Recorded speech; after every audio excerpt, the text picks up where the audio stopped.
What is going on, everybody? Welcome back to another episode of the Talkin ATL Hawks podcast.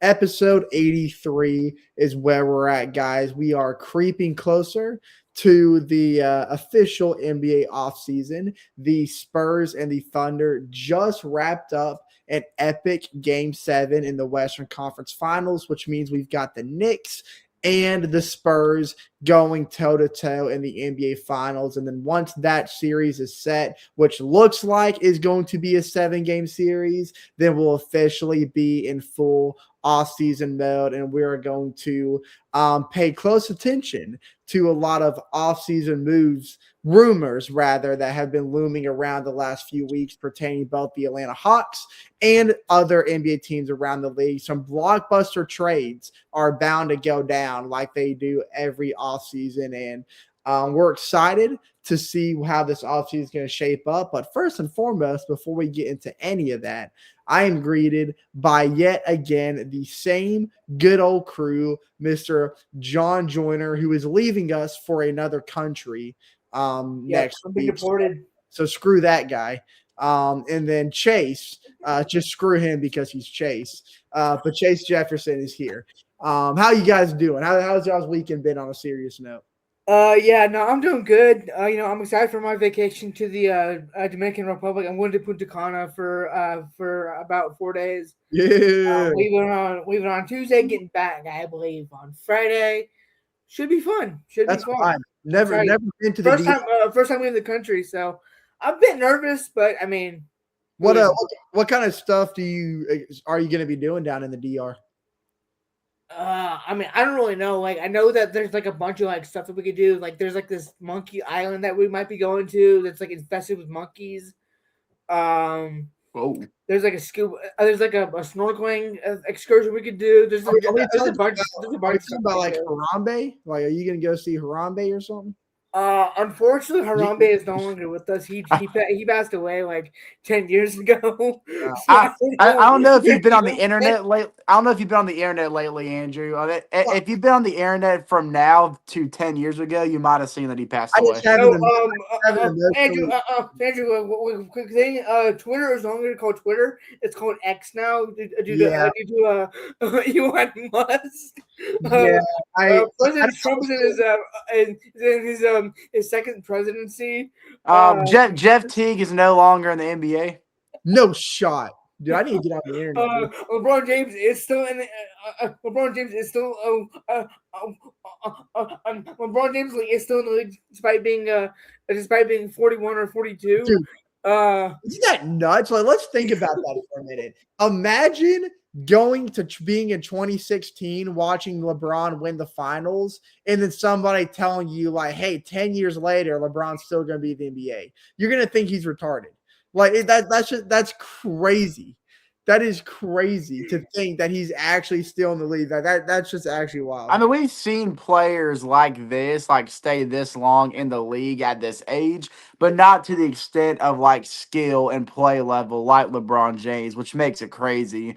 Who's the guy for the Miami Heat that like played until he was like 43? Yeah, that's who I was thinking of. He's on NBC's halftime show and pregame show. I think Udonis Haslem. Yes, yeah. Udonis Haslem. That's who it is.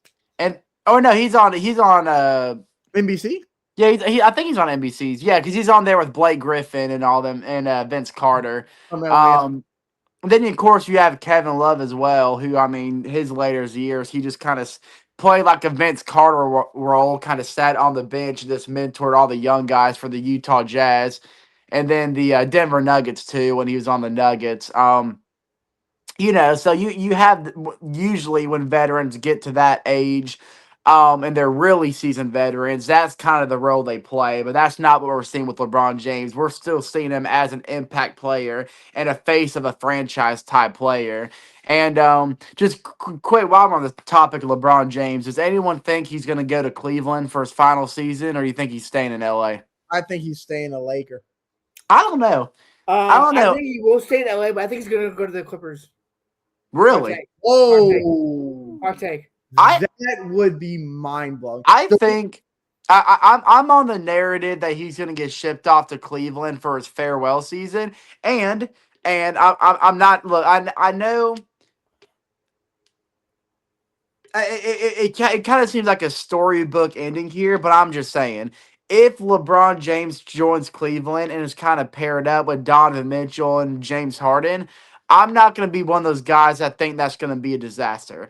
I think that could be like poetry in motion. Because could you imagine if LeBron James goes to Cleveland for his farewell season, wins an NBA championship there, and then not only that, James Harden and Donovan Mitchell get their first wing as well? I mean, that's just like written in the stars kind of thing right there. I'm not saying that if LeBron James goes to Cleveland, that's what's going to happen, but I'm not going to throw it out of the equation. I don't think LeBron going to Cleveland would throw them off course. I think for the plot, that would make the most sense, but I think there's too much that LeBron's going to be walking away from in LA that he's kind of been waiting for since that 2020 season. Like, first of all, him and JJ Redick have such a tight relationship that I don't think LeBron they do. They like off the court, him and JJ are actually really close. They have, I mean, he's been on his podcast several times, but I don't think LeBron would willingly walk away from JJ Redick, leaving things business unfinished. And I don't think LeBron is, I think that the way that the season ended for the Lakers really left a sour taste in LeBron's mouth, mainly being because does he have more than one? It's LeBron. LeBron ain't your average human being. I'm sure he's got one of many or more of many things. I don't even know what that means. But I think he was stripped away from having that playoff team with Luka Doncic because Luka Doncic was taken off the court, and that really hindered the Lakers' productivity in the postseason.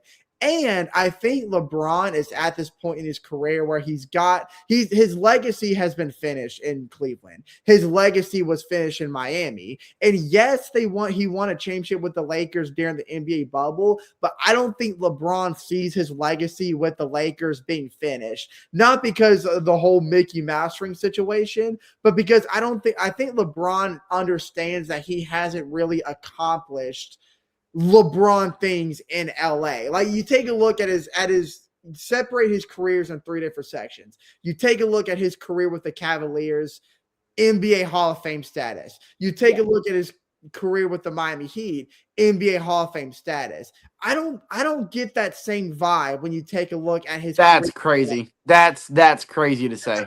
I'm not saying he hasn't played like a Hall of Famer with the Lakers, but he broke Kareem's scoring record in a Lakers jersey. Yeah, but that won a championship in a Lakers jersey. I literally already said that. But I know. I'm just emphasizing it. Like his accolades. You gotta let me finish talking to understand. Like, it sounds confusing, but you're not even letting me get to my point. I feel like talking for like 5 minutes. What point are you trying to get to? I feel like the accolades have not followed him since he's been with the Lakers. And I think LeBron would agree. Well, I think LeBron wants to have the opportunity to lead LA to what the NBA sees as a serious champion. Because you're not going to shut up the mouths of the people who look at the bubble, even though that is. I don't think LeBron cares about that.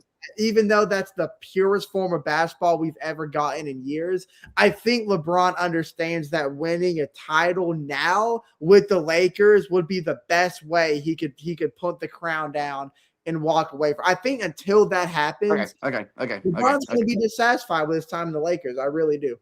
Okay, well, first of all, I don't think LeBron cares about that. I think he could care less about what people say about the 2020 NBA championship. He hears it. He hears it. Hang on. And first of all, I don't think there's any unfinished business that LeBron sees when you look at LA. And I don't think him and JJ Redick's relationship is that tight. I mean, sure, they know each other on a first name basis. He's been on his podcast a time or two, but they've clearly had on court issues ever since JJ Redick's been the head coach of LA. So I don't think that holds him down in LA either. And not to mention, I think LA wants this too, because LeBron James leaving is the only true way that's going to open the door for Giannis becoming a Laker. And to be honest, To be honest, I think that's what LA wants. I think they want Giannis in a Lakers jersey. That's not going to really work if LeBron's there. So it works for both parties. If LeBron goes to Cleveland, which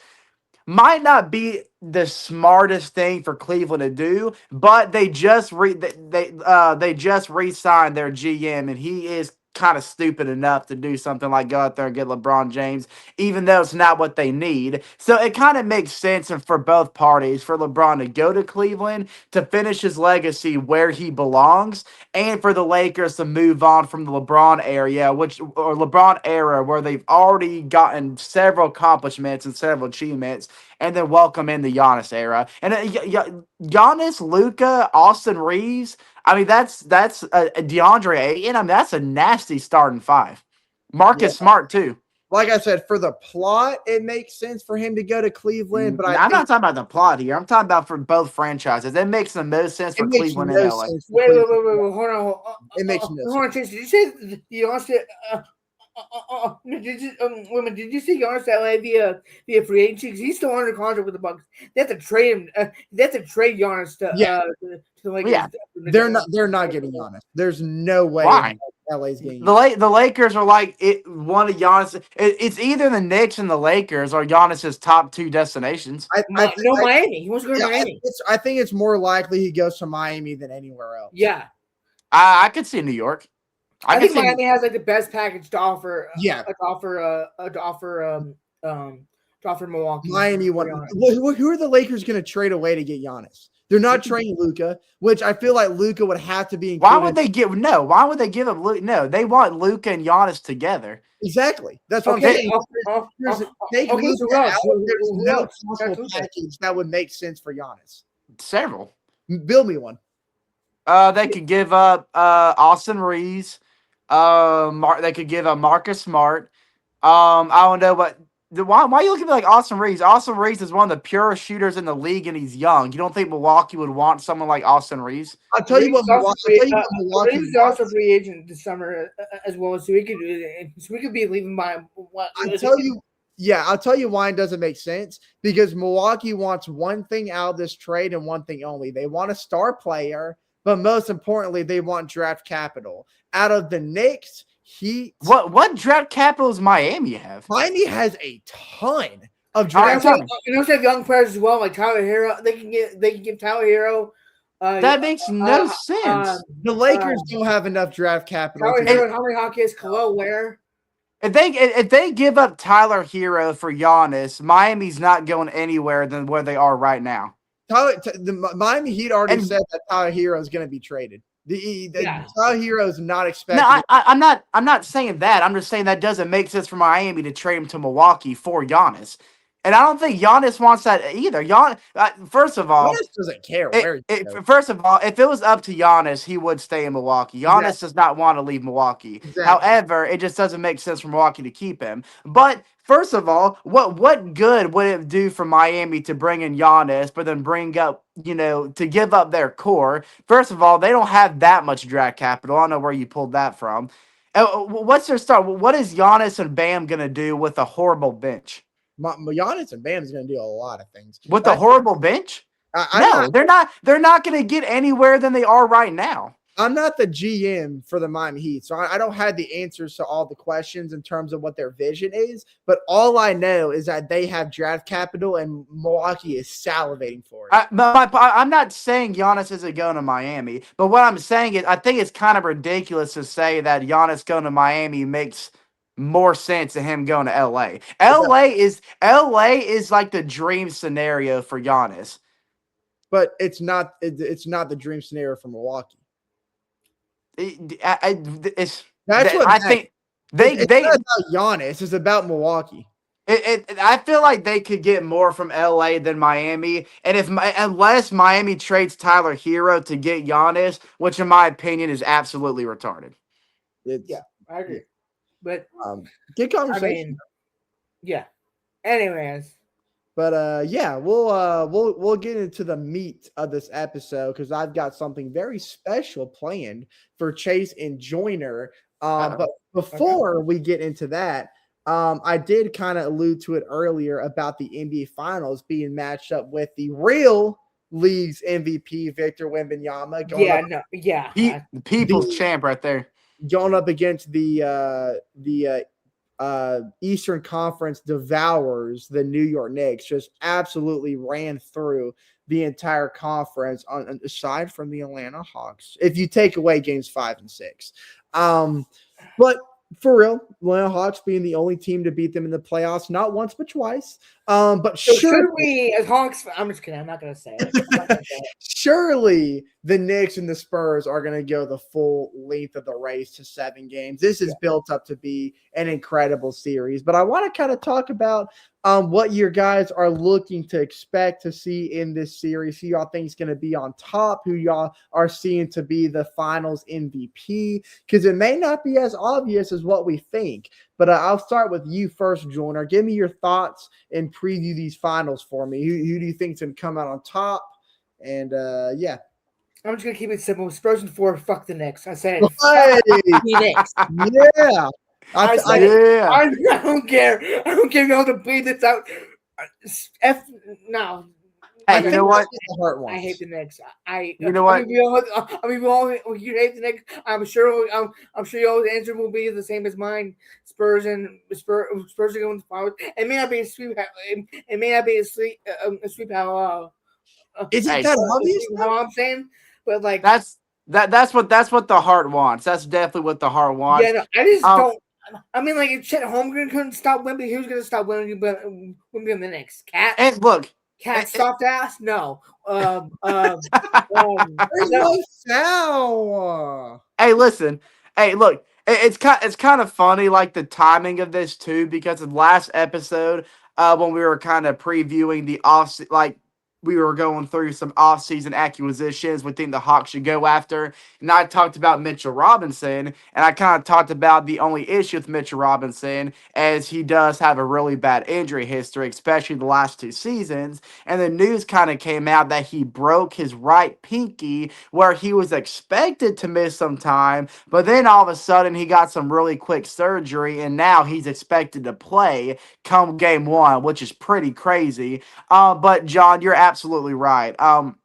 The Thunder looked like they were like the perfect candidate for the team to stop Wembanyama, but obviously in several occasions that didn't happen. And I think now no, not just the Thunder. Chet Holmgren himself put up an abysmal 4 points, like something like I think like 6 rebounds. Which, by the way, he was shooting 50%. Which only shot 2 shots and made one shot. Made one shot. So, and by the way, and made one shot. And I mean, I'm like, also, what Chet's due for a 5-year extension. So I don't know if he's gonna get if he's also gonna get. Like he's also gonna get all that money they just do, but I mean he should get it because like Wemby is like a hard person to stop being 7'4", but I mean Chet did not make a good make a great case for himself this Western Finals run. Well, Wemby definitely wanted it more, and to your point, what Shed, if I remember correctly, didn't even take a shot the entire second half. I don't know if he did or not. I think both his field goal attempts his 2 field goal attempts came in the first half. And I do think that on paper, Karl-Anthony Towns and Mitchell Robinson is a tough task for Wemby. But now we don't know what Mitchell Robinson is going to look like. I know he's playing, but I mean, just getting surgery on a right pinky, which is a shooting hand, by the way, in which I know he doesn't take a lot of shots anyway. But even I don't think they're going to use Mitchell Robinson for shooting, just for like rebounding and defense. I mean, because they got Jalen Brunson, Josh Hart, OG Anunoby. They don't need bench drop for shooting. Well, to that point, even rebounding and playing defense with the right pinky that you just got surgery on is going to be really, really difficult. So that already limits Mitchell Robinson in terms of that matchup. So now you're leaving really all of it into Cat's hands. And I mean, sure, Cat's physical.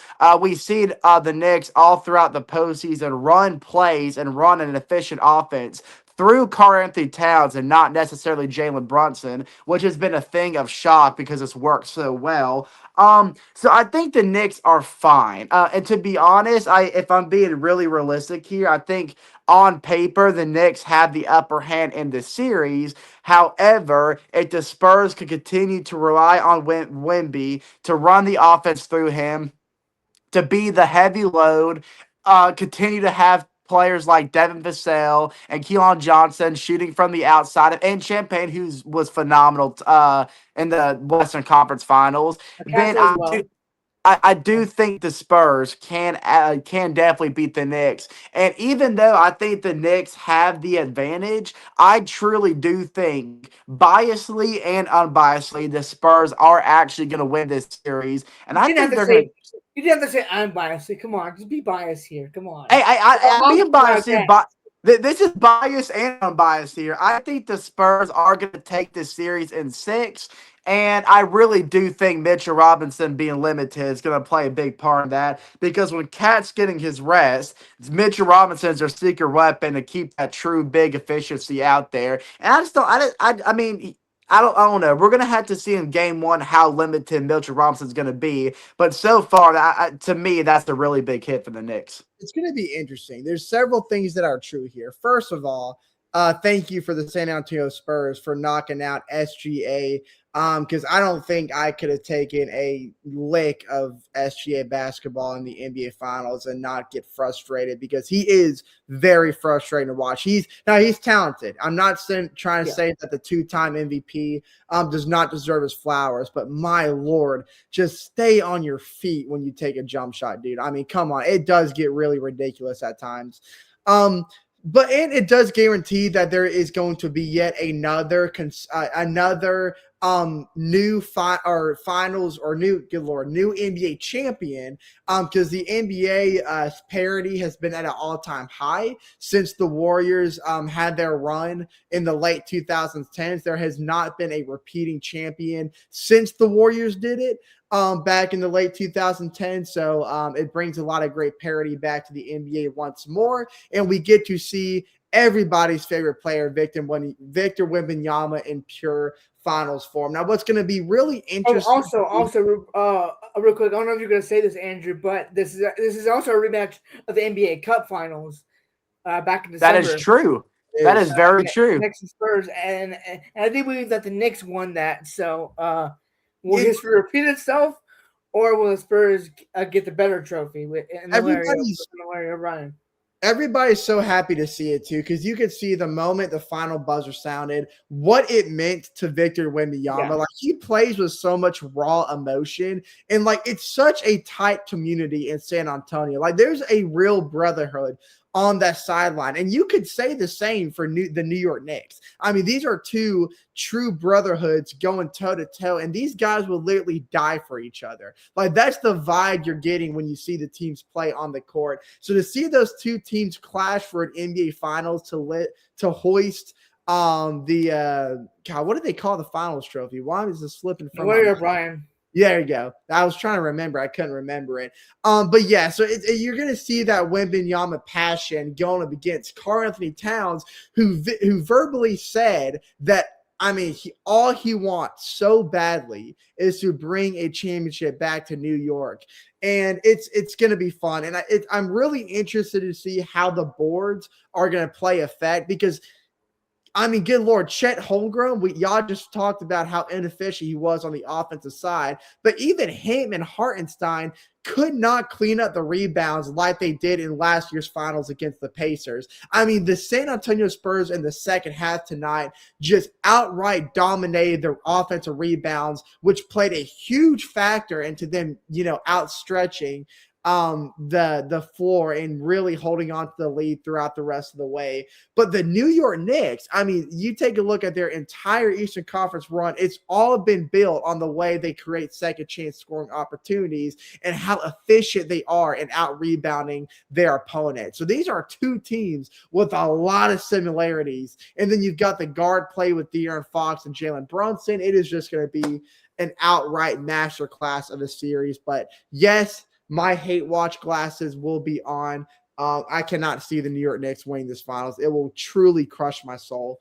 So yeah, Victor Wembanyama, he is going to lead America's team all the way through. I got the Spurs winning this in 7 games. It's going to be hard fought, toe-to-toe NBA action, and we're not going to see the flops, the SGA flops anymore for the rest of the season. Thank the Lord. But yeah, do y'all have any other thoughts or comments? I know we've got one more thing to get into, but about the NBA Finals specifically, you got anything else? I'm good. I said it. Shout out Lou Cornette for shutting down Chet Holmgren and Magic City Monday in one season. It's pretty impressive. Yeah, he's on a generational run right now. He is. Yeah, crazy. Shutting down one of the best defenders in the league and shutting down a whole strip club night. I mean, I mean, you're not gonna see that on a lot of stat sheets. He did his best LeBron impression tonight with that chase down block on Chet Holmgren. LeBron wishes he was Lou Cornette. Yeah, it was nuts. It was nuts. Yeah, so one more thing to get into. Guys, I'll kind of open up the floor here. The Atlanta Hawks did make a great front office move since the last time we recorded an episode. We actually talked about him a lot in the last episode. Auntie Sela had got a really nice extension that extends his long-term stay even more with the Atlanta Hawks. Now, this makes me, and I'm sure all of you guys, happy as well. I'm speaking for John and Chase. I know there are some mixed emotions about Auntie Sela, which I find very disrespectful because I think he has done nothing but fantastic things since he's been in control of the Hawks front office. But what do you guys think? Chase, we'll start with you first. I absolutely love it. I mean, I think this is a vital move for the Atlanta Hawks, especially continuing to build this foundation that Auntie Sela in one season played a big part in building. You know, I think this is a key move to make the Hawks successful for years to come. Just because I love Auntie Sela's vision, like going out there and getting someone like Nickeil Alexander-Walker, who is flying under the radar. You know, because he was coming off the bench in Minnesota. You know, trading Trae Young mid-season for a package that didn't seem that big, and CJ McCollum. And then, oh my gosh, why the other name slipped me? Corey Kispert. Yeah, Corey Kispert. His name slipped my mind. And then CJ McCollum ended up being the biggest offensive piece in that series against the New York Knicks. And I know perhaps – oh, and then even Jock Landale, even though he was injured, I think it would have helped the Hawks tremendously if he played in that Knicks series. So you can see I kind of compare him to Double-A, Alex Anthopoulos of the Atlanta Braves. He's really good at he's really good at picking up players and acquisitions that are flying under the radar that not many people are looking at, but then they instantly make a really big impact. Like even Gabe Vincent became way more efficient in Atlanta because he was really inconsistent with the Lakers, but what is very efficient in Atlanta. And he was kind of like a trade deadline guy who was flying under the radar. And then Jonathan Kuminga being able to snag him when Golden State was being disrespectful to him. These are the things that is in Auntie Sela's mind and the thing that he's going after. So I know we're missing pieces in terms of a true big. And there's still some questions in the air in terms of what we're going to do with CJ McCollum and Jonathan Kuminga. And these are tough and stressful offseason decisions, as this is a really big offseason for the Atlanta Hawks. It's going to be very pivotal towards the direction of this team. But so there has a chance to flex his muscles a little bit here. And then the 2 draft picks we have with the 8 and 23 pick, there's a lot of different directions we can go in terms of that. So there's a lot on his plate as this offseason unfolds, but there's nobody I trust more to correctly go about these decisions than Auntie Sela. And I'm glad we extended him really quick and upgrade his position. John, do you remember what the name of his new title is now? President of Operations? Is that what it is? Yeah. Yeah, it's like president of basketball operations. Right, which he's still the GM. I think he just has a little more responsibilities now. But I'm glad we snagged him up quick because there were a lot of teams that were looking after him. The Chicago Bulls were supposedly pressing really hard to get Aussie Salem. So I'm glad we went ahead. So was Philly, I believe. Yeah, I think I saw the Sixers too. So I'm really glad the Hawks front office snagged him quick before anybody else really had a chance to get him because this is a guy I want in the GM position for years to come. Right. Yeah, 100%. All right. John, what's your thoughts on this whole? I mean, like great thing they've done. Like, it's kind of shocking that they promoted him like only 1 year after being a GM, but like after the moves he's made, getting Naw, extending Dyson, Yeah, extending Dyson. That's true. extending Dyson, uh, trade, trading, like you said, getting that package back that we didn't think would be impactful, and also like then last year's draft night, fleecing New Orleans, getting that pick swap. I think it was called or something like a pick swap. I don't know if that's actually like definition of it or not. But getting that pick from the Pelicans or the Bucks, uh, for for Derek Queen. I think it was probably his best move. If I'm not gonna lie, probably his best move.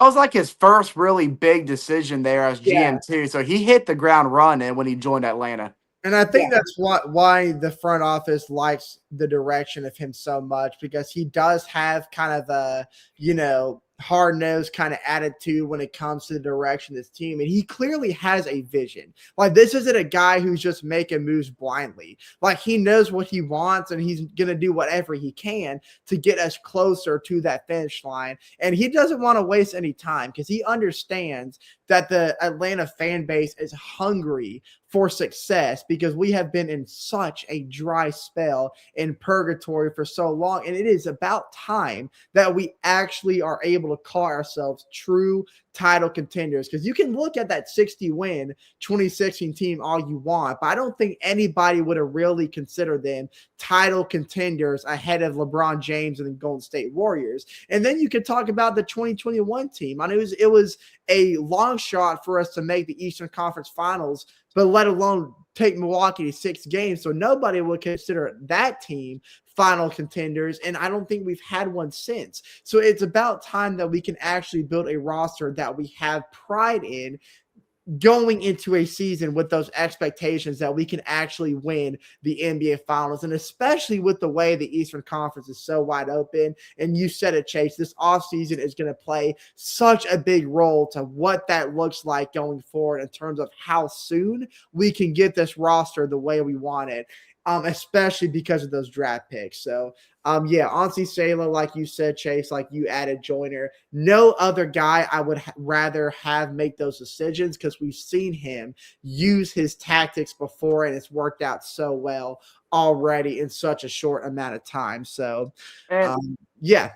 one more point I kind of want to make too. I think it's really a key thing to note is remember what he did when he joined Atlanta the previous offseason, taking the place of Landry Fields, who he missed so much, by the Oh way. gosh, JT replied to my note on Instagram. I said Spurs for F the hashtag F the Knicks on Instagram notes, and he said when he replied, then keep hating. Yeah, I mean, yes, I'm going to because obviously I'm going to keep hating. he But was uh he was texting the group chat when the Spurs won, kind of talking about how the Spurs are cooked and Wemby's cooked and all that good stuff. But remember what Anse Sala did when he joined Atlanta initially. When he talked to Trey Young, the current star or the former star on the team, and kind of asked him what he wanted, what was his needs, and he listened to Trey Young and he went out and got pieces that Trey Young wanted, like Nikhil Alexander Walker and like Luke Kennard. And even though Luke Kennard didn't pan out too well, the point is that Landry Fields listens to his star players. He cares about what they want. He listens to them and he sees eye to eye with them instead of being like the head honcho guy thinking that everything has to go his way. He listens to what his players want and he levels with them and he goes out to help satisfy those needs and desires. And I think that is a key aspect to have in a GM, especially when you have such a young core and we're gonna have needs as we go. You want a GM who's going to actually sit down and listen to them and go out and supply those needs. So I'm glad we have that type of guy and that level of leadership in our GM position. Sure thing. And one final thing I did want to show here, it is a flex, and to say I'm jealous would be an understatement. We've talked about him a lot, our Boston Celtics friend Jackson Voles, and then our roommate Steven. Were at a Fanatics event in Kennesaw earlier this morning, and they did meet the one and only. The picture's not the greatest. Jalen Johnson, and Jackson was also able to snag a quick little interview with him. That is the best interview Jackson's ever done. 100%. The most famous interview he's ever done. Whether he's going to admit that or not, we'll see. Clears. It clears any other interview that he's done. They did also meet Chipper Jones as well. So a very big meet and greet going on in Kennesaw. But guys, also Justin, he said that Jackson told me that the thing was free too. Like we didn't have to pay anything. It was free, so we all could have gone. Yeah, well, I would have. I definitely would have gone. Like, had I known about it, but I didn't. We did know about it. Me and Chase actually did know about it because Jackson asked if we wanted to go, but we couldn't go because we already had this trip planned to go to Rome over this past weekend to visit a good friend of ours who just bought a house. And we could have changed the dates on him, but he did take off work this weekend so we could go up there. So we would have felt really bad if we kind of ditched him after he worked. I mean, there's going to be other opportunities to meet these players anyway. There's going to be other opportunities. Loki. Especially if this podcast grows, blows up somehow. And low key, you could always streak the court at a Hawks game and just hug Jalen Johnson in person. That's always an option too. You might get arrested and banned for life, but at least you get to hug Jalen Johnson. Man, that might be worth it. Low key. But all right, guys, I think it's time for me to finally unveil what I have presented to both you, Chase, and you, Joyner. And there is something on the line. It is a cash prize up for grabs for both you guys. I'm not going to tell y'all the amount because the score that you guys get is going to determine the amount that y'all win. Oh, hold up. Let me lock in here. I need you guys to lock in, because it is time for – hold up. Hold your suspense. I can feel the suspense seeping through the screen. You're ruining the moment. Atlanta Hawks Jeopardy. Whoa. I was able to find this online, and I was able to verify that it says Atlanta Jeopardy, but it is pertaining to Atlanta sports. So this isn't just Hawks specifically. So I know that's kind of not fair for guys like Joyner. So I got a way this is going to work. Now, I do need to check on something really quick. So I am going to pause this, and I'll get back to you guys in a minute. So if I somehow beat Chase with this, I kind of feel I feel more pressure now. No. I got something planned out. We'll be right back with you guys. All right, guys, we are back, and I was able to find the Atlanta Hawks specific. I realized I clicked on the wrong one, so I kind of had a panic moment. But I was able to find the Hawks specific Jeopardy. So I'm gonna crack open a nice Sprite tropical mix, arguably the best Sprite flavor out there. I do put this over Sprite cranberry. Not a sponsor, but this junk is amazing. So yeah, let me crack open this cold one and tell you guys how it works. I know both of y'all have watched Jeopardy before, so I don't have to explain how that works. So it's going to be two teams, obviously the two teams being you, Joyner, and you, Chase, and y'all are going to each pick a category and the points based on that category. And of course, the more points that are rewarded, the harder the question. Whoever ends up with the most points at the end wins. Like I said, you guys know how Jeopardy works. So you can call me Alex Trebek, and we can go ahead and get started. Chase, you have a question? Go right ahead. Do you have to say what is for your answer? It's Jeopardy. Of course you do. Is there double Jeopardy? That I don't know. I'm pretty sure there is double Jeopardy, but I haven't clicked on any of the tiles, so I can neither confirm nor deny that. I guess we'll find out. Okay, do it. So how we're going to determine who goes first is I am going to flip a coin, and y'all just tell me heads or tails. Joiner, I'm going to let you get the power of choice here. The coin has been flipped. You just tell me if it's heads or tails. I'm saying tails. I don't know if you can see it, but it is indeed tails. Okay. So, Joiner, you get the choice. I'm actually going to let you decide. Would you rather go first or let Chase take the first pick? No, I would be a good guy. Chase, you may have the floor first. Oh, okay. Okay. Let's get the ball rolling here. You've got the 5 categories going from left to right. You've got forwards, defense, random, coaches and players, and weird facts. Now, I will say that I have no idea when this was created, so I don't even know how dated this quiz is. It's going to be a surprise for everybody. It's going to be a surprise for everybody, including the host. So, Chase, we'll go ahead and get started. We won't delay the inevitable. What is your first category?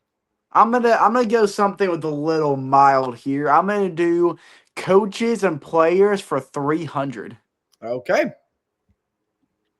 First question: who tore their? Okay, whoever made this needs take some English classes. Who tore their rotator cuff playing hockey? What? That's correct English, by the way. Huh? Oh, there. Okay, you never mind. Okay, hold on. Quick pause, really quick. We will be right back. Okay, guys, we are finally back. So, what I had to do was the one that I found was titled an Atlanta Hawks Jeopardy, but after reviewing the questions, they were some of the most random questions that I have ever seen that had nothing to do with the Atlanta Hawks. One question was asking who was the author of 1 Corinthians. I don't know who made that one. So I found one online. Now, I had to do some editing with this one because it was also kind of all over the place. Now, I did not create any of these questions. These questions were already on there. So I'm not too sure what these questions are. I just had to create the categories and the columns. So yes, I finally was able to get that done. So this is all going to be working right. So we'll go ahead and get right into it because I know you guys have been waiting. So the new categories going from left to right are Hawks history, Atlanta Hawks legends, Trae Young era. So this is more updated, Hawks draft picks, and Stump the Super Fan. So a little bit more interesting categories. Chase, you again get to pick once more. I'm gonna go with let's see. I'm gonna start mild still. I'm gonna do the Trae Young era for 300. Okay. Let me point y'all's names down here. You'd start right smack in the middle. Interesting. Okay. 300, Trae Young era. Okay. Trae Young's famous bow took place at this arena. Well, this is a layup. Madison Square Garden, Trae Young's second home. He didn't say it right. What's that? What is Madison Square Garden? There it is. What is Madison Square Garden? Oops. Ding, ding, ding. Hopefully the questions aren't this freaking easy, but that was a layup. John, you get the next pick. You know what? I'm going to go with Stump the Superfan for 300. Ooh. Yo, I assume these are going to be hard questions since it's Stump the Superfan. For 300, Okay. The entire starting lineup was named Eastern Conference Player of the Month Ooh. for January. Name any 3 players. Okay, so you have to Any name three? 3 players Wait, from the entire starting. Well, I thought it was just like 4 play. I don't know. Might not remember the. Might know it was the entire starting 5. I didn't realize that. All Interesting. right. So any 3 players on the starting 5. It's me. Okay. Yep. So, do I have to say what is then? Or you don't have to say what is for this one, I doubt. okay. So, I'm gonna start with Kyle Korver. Okay. Kyle Korver. For Zeus, hot sauce. Paul Millsap. Paul Millsap. Okay. Jeff Teague. Jeff Teague. All right, let's get a reveal here. You've got Al Horford. I wasn't going to say Al Horford because ding, that dude is a traitor to ding, Atlanta. ding, Damari Carroll, and then Paul Millsap. Yeah. Ding, ding, ding. So you did name 3 of the starting 5, John. Congratulations. We are now tied at 300 apiece. John matching Chase's energy here. Chase, are you going to go with another layup here, or are you going to reach down your hand in that popcorn bucket just a little bit deeper? I'm gonna reach out a little deeper. I wanna go with the stump the super fan category, but I'll go 400 here. Oh, going 400, not all the way down to 500. Okay, here we go. Who hit the game-winning shot against the Celtics in Game 6 of the 2008 playoffs to force a Game 7? Oh. Now, this is the team that went on to win the NBA Finals. So remember, the Hawks, as the 8th seed, almost took down the NBA Final champion that year. This was an insane series for the Atlanta Hawks. But who was it that hit the game-winning shot in Game 6, Chase? I want to say ISO Joe, but I got to think of the 2008 roster. Oh, man. This is when, this would start me. I don't know that. I want to say, what is ISO Joe Johnson?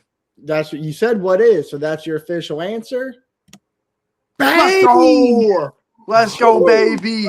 You're back. The Razorback legend, Joe Johnson. Let's go. Let's go. All right, no miss questions yet so far. 100% from the field. John, are you going to match Chase at 400? Or are you I'm going to say 400 Hawks draft picks. Here we go, stepping into a new category. This player was selected 17th overall by Atlanta in 2005 and later became one of the greatest point guards in franchise history. John, who was that player? Wow. Yeah, wow.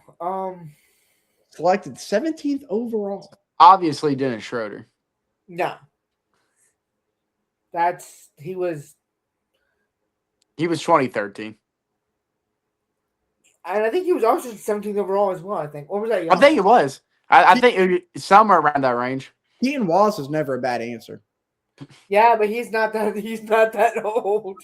I'd still give you points for it. Okay, fine.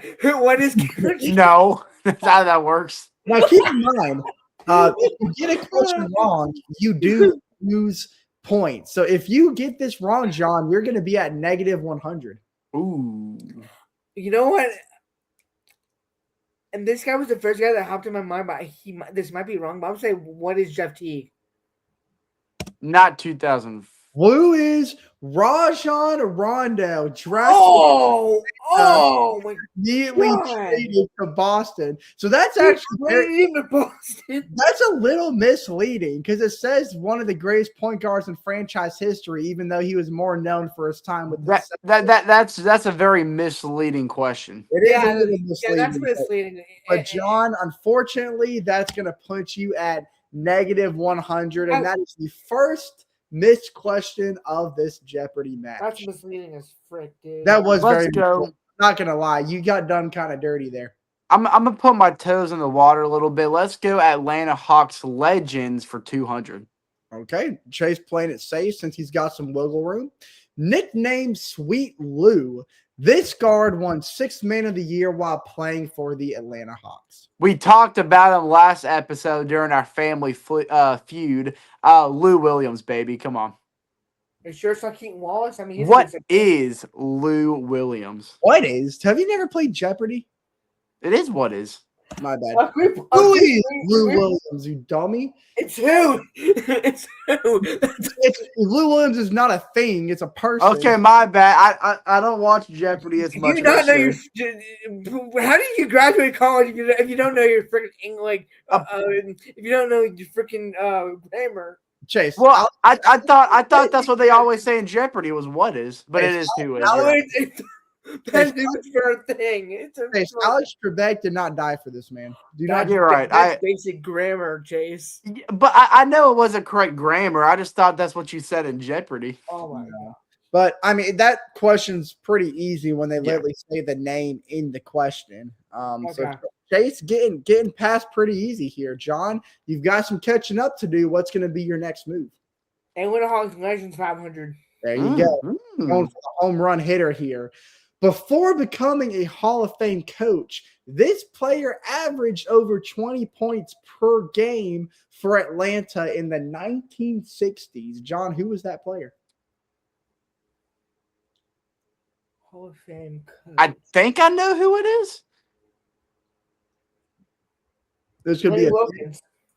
Who was that? Lenny Wilkins.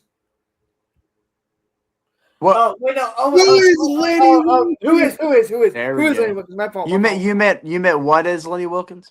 Bang! I know my Chase. I know my proper grammar. I'm not stupid. Joyner, what a big grab for you. That punts you right back in here. And keep in mind, Chase can still get a question wrong and bring him closer to your score. So, Chase, you can't play it too safe because it doesn't take much for John to catch back up. Not. So, what is your next move? I'm going mad risky here. Give me Stump the Superfan 500. Wow. Please give him a hard question. Atlanta's first playoff series victory after the Dominique Wilkins era came in 2009 against this team. 2009. That was the Lakers final, right? No, wait. No. Maybe it was. I think so. No, I think 2009 was Lakers. I think the Lakers did. It's 2009. Okay. I got two teams in mind here. You can think out loud. Could be the Magic, or is that when we took down the Celtics? Was that 2009? I can't give you any help. I'm just Alex Trebek. I think. Oh gosh, I'm gonna. We'll be tied here if I get this wrong.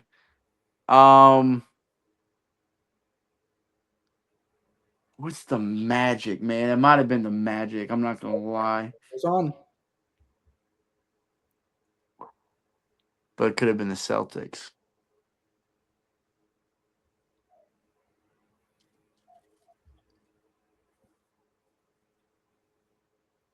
It's awfully quiet in the Jeopardy studio. Give me. Oh shoot, 2009, dude. Come on, I should know this. You were alive and breathing. I know. Who is the Boston Celtics? The Heat. Who is 2009 Miami Heat? See, that's not correct either. It's not who are. Or maybe it is. I don't know. It's who are because the Miami Heat is a team. Look at that. Tied game. Chase, you did say that it was going to be a little bit of a risky move, and I did. I was trying to go aggressive and pull away. Trae Young era 500. Oh, Joyner wants to take the big lead. Get your 900 points, Chase. Name the three teams Atlanta defeated during their 2021 playoff run before losing in the conference finals. Three teams. We didn't defeat three teams, so that doesn't make any sense. I think maybe the 3 teams the Hawks play during that playoff run. John, the fact that this is a 500 question is crazy. There's no way you get this wrong. I mean, technically, we did defeat. Not like technically we did defeat defeat the Bucks like for 2 games, but we didn't win the series. But technically, we did defeat them. Maybe that's what it's talking about. That might be what it's talking about. Anyways, who are the Philadelphia 76ers?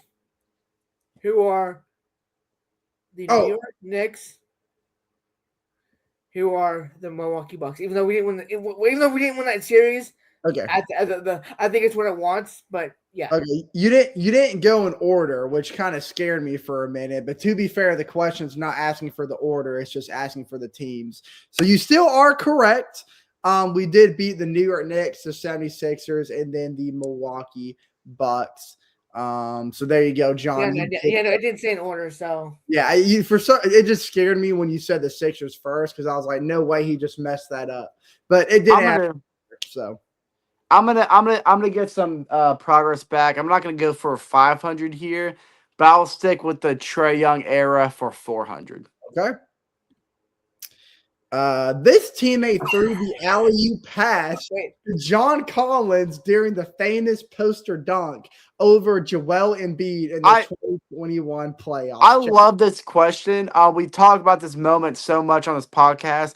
It's the name of the category is literally the Trae Young era, and it's asking which teammate threw the alley-oop. Of course, it was Trae Young to John Collins. It's posted on a T-shirt. Who is Trae Young? I mean, what is Trae Young, stupid? This Trae Young category is it's what is Trae Young, dummy? This guy. Get Kevin Herter. That's not correct at all. It was not Kevin Herter. Who made these? Nah, we're pulling we can't do it on our end because of copyright. But I know for a fact it was not Kevin Herter. It was not Kevin Herter. I know for a fact it was Trae Young that threw that lob. It wasn't Kevin Herter, right? No, I know I'm looking at it right now. I know it's not Kevin Herter. Yeah, I just watched a clip. Kevin Herter never touched the ball. It was Trae Young. It was Trae Young. Okay, so give the points. I think you can add points to him. I'll add points. We're gonna give you that one, Chase, because clearly whoever made this does not know ball. Yeah, Kevin Herter, I don't even think touched the ball that entire possession. If he was even on the court during that play, he was on the court, but he never touched the ball. Okay, that was crazy. All right, John, 100-point lead. What is your next move? The questions are joined. I'm gonna go Hawks history for 300. I was about to say nobody's touched that far left category yet. I just did, so you're welcome. The Hawks won their only NBA championship in this year. Joiner, what is the specific year? What is 1958? Boom, easy. Was 958. John got a little bit of an advantage back, Chase. How are you going to respond here? Let's try to tie it up right here. Let's do Hawks history for 400. Okay. Hawks history 400. And we go before becoming the St. Louis. This is kind of easy. No, I don't know. We talked about this. Oh my gosh, we talked. Was originally located in this city before St. Louis. Okay, oh my gosh, last year during last off season when you and John did the trivia, this was one of the trivia questions. I just don't know if I remember the answer. Oh my gosh, this will be a big slip up if you don't get this. You will have quite the margin to make up. Oh my gosh, before St. Louis. Yeah, this one's tough. My gosh, this is really hard. Before becoming the St. Louis Hawks, the franchise was originally located in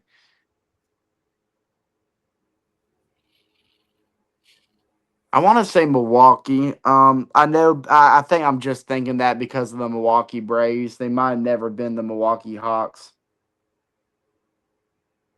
I want to say Philadelphia. I don't think that's true because they were the Philadelphia Warriors, and I think that was probably during that time. We're gonna click copyright and stuff. Shoot.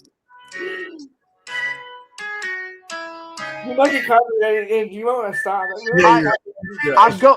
I'm going for a little bit of a stretch here. I don't think this is correct. It has to be a guess. I really don't know. Who are the Milwaukee Hawks? What is Moline Tri-City? I would have never guessed that. I would have never guessed that. That is a really tough question, and Chase, I might be cooked. You are in some deep. You're gonna have to hope that John gets some. I need John to miss some. I need John to miss some here. All right, John. You know what? I'm going for the kill. Hawks draft picks 500. I'm going for the kill. I feel like this has to be a hard one. I feel like this has got to be a hard one. If John gets this question right, Chase, you might as well bend over and take it. I'll bend over if he gets this right. Atlanta drafted this future NBA champion with the 21st pick in 2011 before trading him on draft night. Oh my gosh. Something about the Hawks and trading draft picks here. Yeah, no, this is second. This is the second one of 2011. Future NBA champion. That's really big. And that draft class was pretty loaded. Not gonna lie. I think this is when LeBron was drafted. No. Is that your answer? Funny. It wasn't Kawhi Leonard. Kawhi was also drafted by Indiana, but he was traded to San Antonio. Wasn't Kyrie. I think I know who it is. I don't know. I have a guess. I have a guess. I have a guess. Champion. 2011. I have a guess. Ah, shoot! I'm not in my bag. If John gets this wrong, things are going to get real interesting. I'm gonna get it wrong. I'm definitely gonna get it wrong. Yeah, because that bumps me down to 700. Yeah, I get it wrong.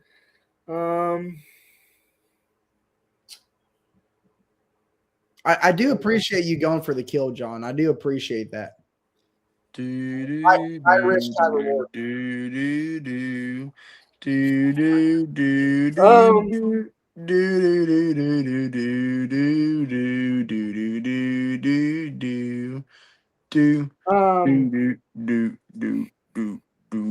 stumped. You know what? Screw it. I know it's wrong. Let's say who is Kawhi Leonard. I know it's wrong. That's the only person I can think of. I'm gonna say who is called Kawhi Leonard. I'm very interested to see. It's not him though. It's not him. Who is Norris Cole? I would have never guessed him. No, not my guess. I never would have guessed Norris Cole. Nah. All right, Chase, you know what that means. You are back in the race, my friend. Still about half the questions left to go. Chase, what's your pick? Give me Trae Young era for 200. I'm going to play this a little safe. Evidently, Trae Young era has been the easiest category so far.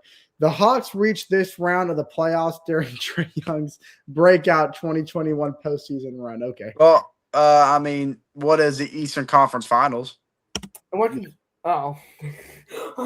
playing that sense. Like, what is the third round of the playoffs? I've been so mad. I would have crashed out. Because we don't know how that was worded. I would have crashed out. All right. Well, John, there you go. Chase is just 100 points behind. You've got to create some separation. Hey, it's 6-7. Oh. Okay. Scuba. I'm gonna say, Atlanta Hawks legend 300. Okay. Atlanta Hawks legends for 300. Oh, come on. Former Hawk was known as the Kyle. I'm just kidding. Whoa. Who is Dominic Wilkins? Are you sure? Yes, I'm positive. Okay, if that would have been wrong, then I would just Spud Webb. I want to say Kyle Korver. Kevin Herter.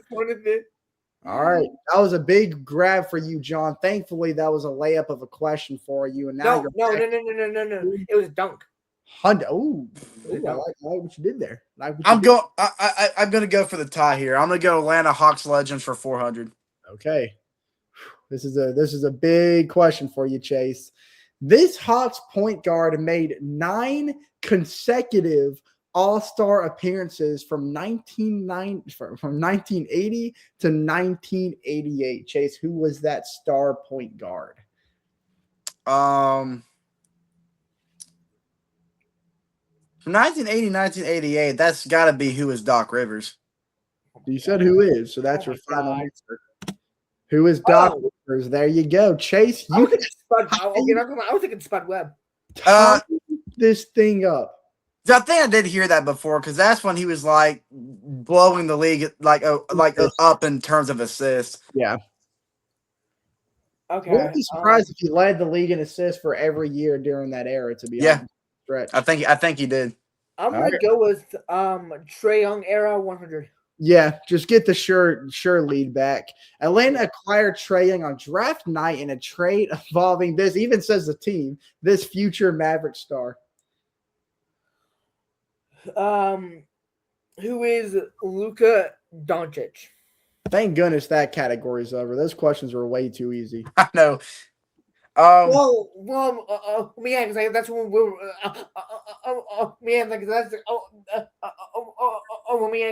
That's the prime of our Hawks fandom. So, I mean, yeah. Touche, John. Touche. Give me Stump the Super Fan for 200. I'm going for the lead here. What was the Hawks' record during their franchise best 60 wins? Chase, come on. Considering we got 62 wins. It says 60 win. It literally says 60 win season, dude. Who wrote this question? Oh no. Chase. Come on, you know this. What is 60 and 22? No. 60 and 22. Yeah. Oh. Yeah, we won exactly 60 games that year. And that's why it's so stupid. Wait, no, okay. I was thinking of like the record that we broke because we won like 17 straight games. No, yeah. Okay. It literally said it was a 61 season too. So you just had to do the math there. That was stupid. All right, John. Chase takes the lead, and I'm gonna tie this up again. And say Hawks Legends 100. All right, clearing the second category here. This player holds the franchise record for most career points. There we go. This may be a little bit tricky if you don't think carefully.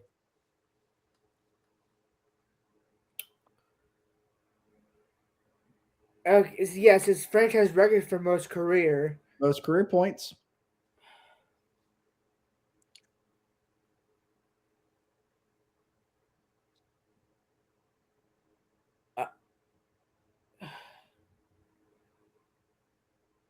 I mean, the obvious answer is Dominique,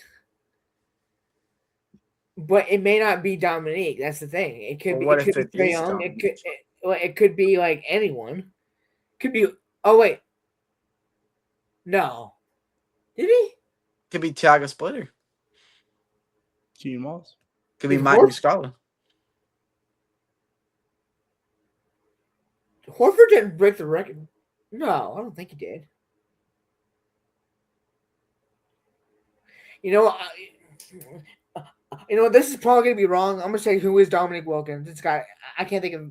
Who is Dominique Wilkins? Okay. Dang it! Okay, you had me worried for a second.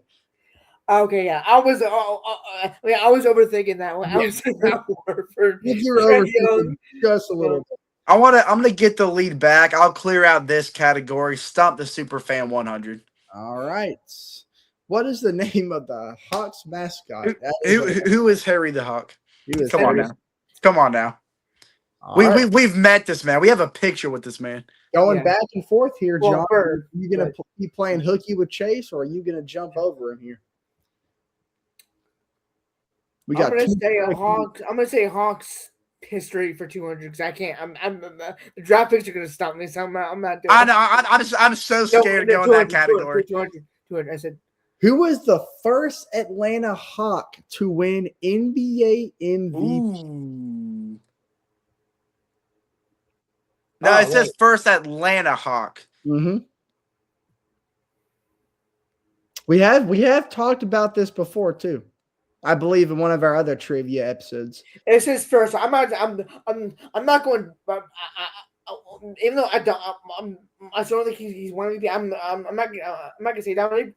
I'm gonna go with Pistol Pete Maravich. That's who I would say. That's who I would say. Whoa! But that was St. Louis Hawks. That was St. Louis Hawks. Answer.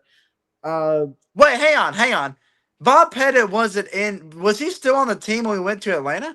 Did he win an MVP on the Atlanta Hawks? I don't know, but I think the question's speaking for the franchise itself. I don't think it's location specific. I think it's just for the franchise. Yeah, I think Andrew's right. Right. I would have said Bob Pettit, but the only reason I wasn't going to because it said Atlanta Hawks, which is why I would have said Pete Maravich too. Because I think that's just talking about Hawks. Okay, Chase, you gonna go for the kill? But Chase, I'm not gonna go for the kill. I want to stay away from that Hawks draft pick. Those are hard. I'm gonna say Hawks history for 100. All right. So the rest of the remaining questions are probably going to be a little difficult here. What city did the Hawks play in immediately before moving to Atlanta in 1968? I feel like this is some kind of trick question, but I mean the obvious one is what is St. Louis? It is worded a little weird. I'll give you. No, it's where is St. Louis? Where? Shut up. It's not where. Shut up. What? I would have died if it says where is St. Louis. I would have died, bro. Chase goes up by 400. John, you and Chase each get 2 questions remaining, so not a lot of room for error, John. You've got to get some questions right here. What you got?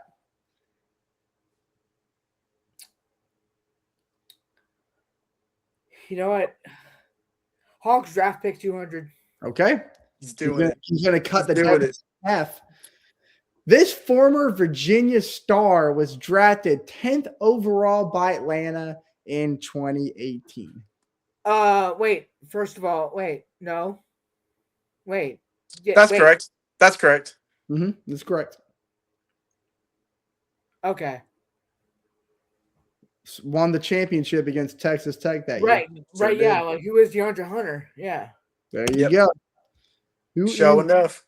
I could have sworn that like we got him in 2019 when he was right, yeah, no, because that was it was 2019. Because that 2018's when Michigan or when Gonzaga beat Michigan. You got Trae Young in 2018. Yeah, I know that was. Yeah, so that was the wrong year. But 10th was Cam Reddish, and then I think we traded for. We like there was a trade. There was I think we had like drafting with the Lakers or something. And we they took DeAndre Hunter, but then traded him to us for someone. I thought that's what the draft thing was. I can't remember for sure, but either way, you got it. Right.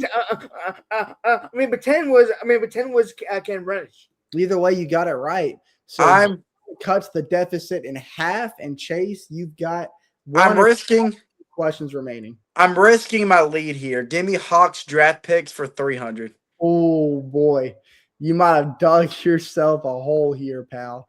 Atlanta selected this Duke forward with the 3rd overall pick in the 2020. Wait, 3rd? That's not correct at all. Not correct. No. Neither of these draft questions are worded right. So, Chase, you're going to have to use your context clues to get this one right. Well, I mean, it's obviously talking about who is Jalen Johnson. Yes. Oh. That's not correct at all. I mean, we don't. I think Jalen Johnson was 2021. I think, yeah, but AJ Griffin 2022? Yes, he was. He might have been.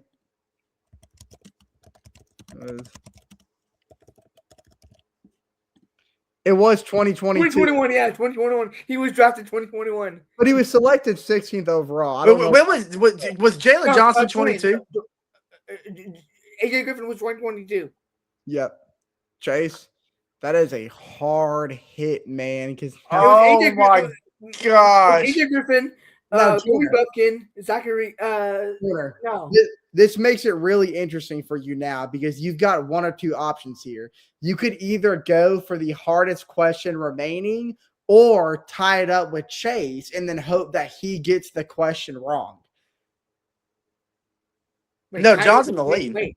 Oh, yeah. Crap. Yeah. Sorry. Yeah, Chase, you're screwed. John, which, well, either way, if you get the 500 question right, then you win the whole thing. But if you get it wrong, Chase automatically wins. Or you could just play it safe and go 100 and hope Chase gets the hardest question wrong. So either way, it's going to come down to this next question pretty much. No, that's not true. John, you've got a lot of different outcomes depending on your choice here. Yeah, and you know I don't have a good history with the draft picks, so you're putting it on the line because if you go draft picks and get it wrong, then we're still tied. Okay, yeah, you're right. Draft picks 100. Okay, right. Chase, he's leaving it in your hands, buddy. Atlanta selected this French forward. Oh my gosh! Now this is worded correct. And he even threw in French in there. Yeah. Zachary, the French baguette, Ricochet. Who is Zachary Ricochet? Watch, this is gonna end up being like Muhammad Alex Sarr. Why don't you be on Alex Sarr? Zachary Ricochet. Alex Sarr be crazy. Chase, it literally comes down to this question right here. And this is gonna be a hard question, dog. Hawks history 500. This Hall of Fame center was selected by the Hawks in the 1975 NBA draft, but refused to play for them. He pulled a whole Eli Manning in the 1975 NBA draft. Hall of Fame center. That doesn't narrow it down, but it does help you a little bit. Refused to play for him.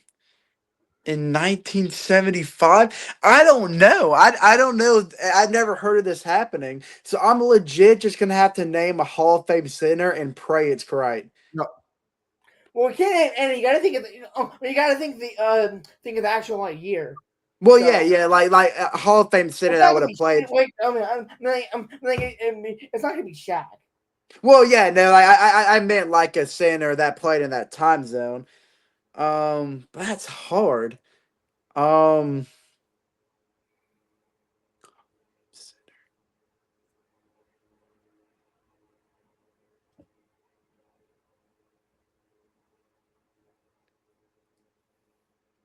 don't know if it's correct. I'm legit taking a shot in the dark right here. I'm throwing spaghetti at the wall and I'm hoping it sticks. Who is? I don't even know if he got drafted in 1975. I think he did because this is kind of his time zone. Who is Hakeem Olajuwon? Not his time zone, so I can tell you that's already wrong. It is his time zone. He played in the 80s. He got drafted in the 80s, but he excelled in the 90s, so he definitely was not drafted in 1975. If he got drafted in 1975, he would have played in the 80s and 90s. Yeah, but I just knew that was wrong. So, Chase, the answer was, who is David Thompson? Would have never would have guessed him.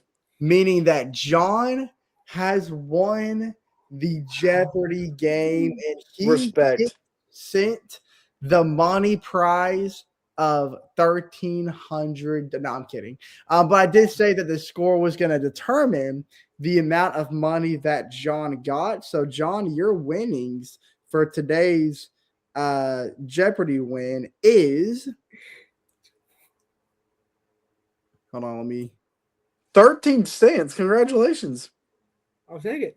$35, John. That is what you win for winning this Jeopardy game. So I will Apple Cash you $35. If I can do Apple, I'm not sure if I can do Apple Cash. You might have to do it to my parents and then they'll do it to me. But Do you have like a Venmo or something? I don't.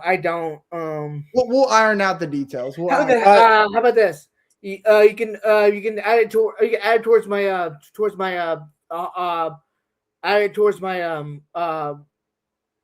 you just buy me something for the price of $35.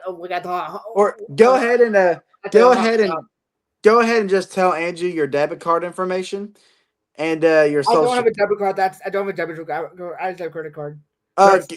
Go ahead and read off your social security number. We'll get that taken care of for you. Yeah, my social security number is 667-420-69. Did you say 667? Yes. I couldn't hear Joyner. What was his proposal? 35 makeout. 35 and a value item of $35 at the Hawk Shop. 35 minutes along with Andrew. 35 makeout seconds. Is that what you're saying? Yes. Okay, done deal. Okay.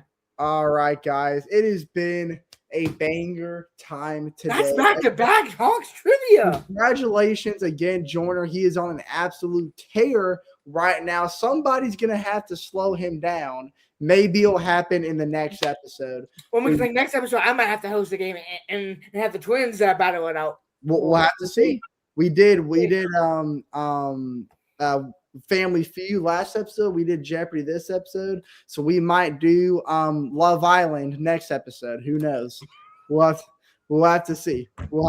But guys, thank you so much for tuning in. This has been Andrew, Joyner, and Chase. And as always, we will see you guys in the next episode. Cool.